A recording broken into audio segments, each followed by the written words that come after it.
Good morning, Year 4. Now, I know that this video that I recorded last week ended up not having any sound, so I'm re-recording it for you today to make sure it has got sound, and I've checked all my settings to make sure it doesn't mess up again.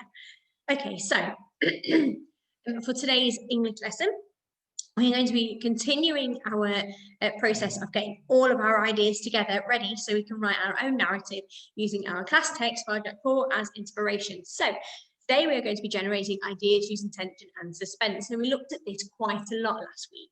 Okay, looked at all of these features. Okay, so I need to just bring that learning from the back of your brains right to the forefront of your brain into your working bench so we can utilize all of that information ready for today's lesson. Okay, so have a quick reminder. What are the features that we looked at last week? So pause the video here. And can you try and remember those features that we looked at last week? Okay, so hopefully you told me about similes and metaphors because they can add further description, which helps the reader to paint a detailed picture in their mind.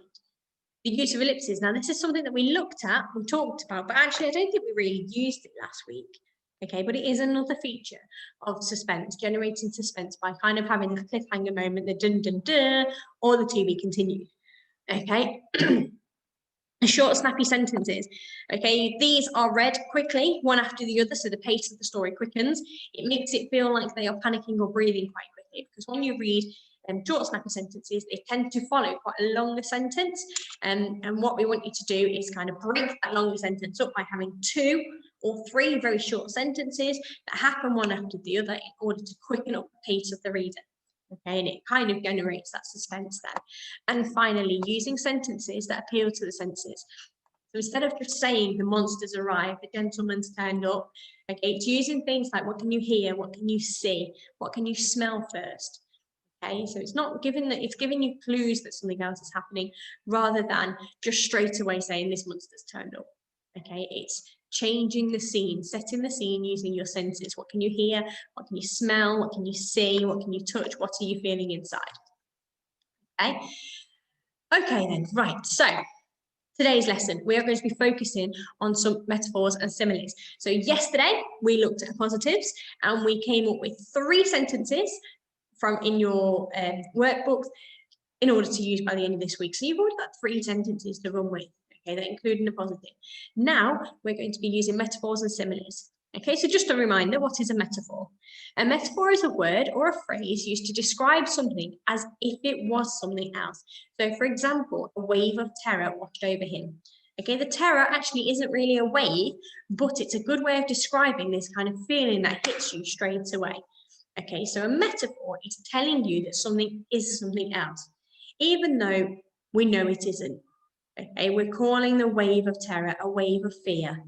Okay, a simile is very similar to a metaphor, but it describes something by comparing it. So instead of saying it is, it is like or as something else. For example, the snake moved like a ripple on the pond, or it was as slippery as an eel.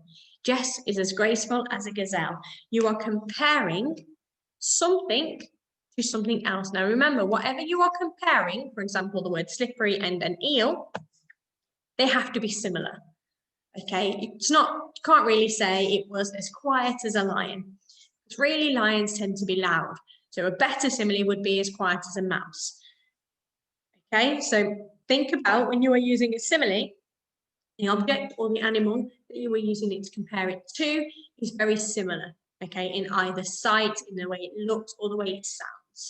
Okay, so this is your turn. In the back of your box set book, okay, or in your yellow dotter. If you have a yellow dotter at home, please do use that, but I'm aware that some of you were not in on that Monday before we locked down to take that yellow book home. So if you don't have the yellow dotter, please don't worry, just turn to the back of your box set book. So that is this book here, and just turn to the back here. So in the back of my book, I should have my examples of positives that I had from yesterday. So I'm going to go to a new page, and this time I'm going to write today's date. Okay, and this time I'm going to write these 3 words. Now I've given you quiet, I've given you tall, and I've given you stood. I would like you to write 2 similes or metaphors around each one. So for example, I have said quiet as a mouse, quiet as a whisper. Okay, I could say tall as a giant. Tall as a giant. Okay, that could be the simile that I want for tall. Or I could say a skyscraper touching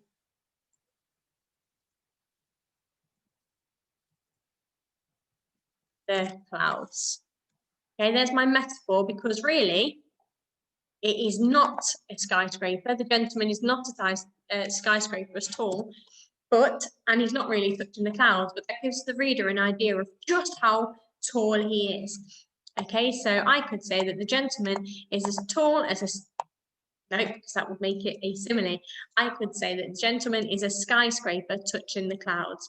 Remember, as long as I say is, that makes it a metaphor. If I do the mistake that I just made where I say like, that makes it simile. Okay, so I would like 2 examples of either a simile or a metaphor around each of these words. If you would like to challenge yourself, then can you come up with your own words to go in the middle and some more metaphors and similes that are going to be used to describe either the stranger, Barjack, or the cats. Think about those 3 subjects that we thought about yesterday in terms of the appositives. How might those 3 subjects move? How might they look? How might they sound? So they might move as quiet as a mouse.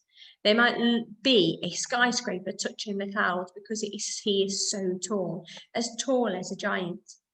Okay, how might they sound? How might they move? Okay, and I would like you to just do those 3 with an example of a simile or a metaphor around the side. Okay, so by the end of this lesson, you should have 6 either similes and metaphors to go with these words, and as a challenge to come up with a word of your own, to come up with 2 more similes or metaphors. So by the end of today, you will have 3 appositives from yesterday's lesson. Now you will have some similes and metaphors. So by the time it comes to your write on Thursday, you're going to have a nice bank of all of these ideas that you can just put together for our narrative. Okay? As always, please do send us your work either via Class Dojo, in the messages, or your portfolio, so we can give you feedback and see how you've got on. And mostly because your ideas are always better than mine. When we're in class, I always give you an example, but you always come up with better ones. So mostly so I can magpie your brilliant ideas ready for me to write my narrative for you. Okay, I cannot wait to see you soon. I do miss you all very, very much. And that's it. See you soon. Bye.